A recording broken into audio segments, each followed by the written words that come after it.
Press Secretary in the Office of the Prime Minister, Anthony Newbold, acknowledged what he termed oversights in recent board appointments after it was revealed that more than one board appointee is dead. One such appointee is Brian Boldy Gibson, who was appointed to the National Junkanoo Association.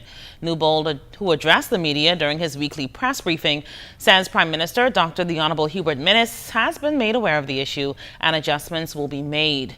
Mr. Newbold answered the question of how a deceased person could be appointed after the Free National Movement chairman Sidney Cawley said thousands of applications were received from people looking to fill those posts.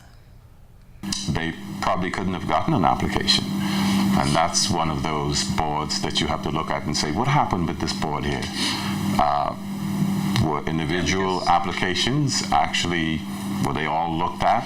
Or did they look at this board and say, this board looks good, let's just reappoint them? And I spoke with the Secretary to the Cabinet and the Prime Minister this morning, in fact several hours ago, and all of those will be corrected.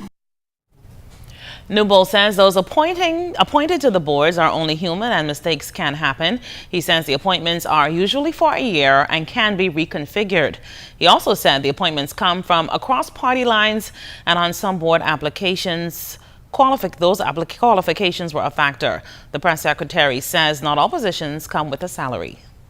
We want to be as good as we possibly can from the Prime Minister's standpoint.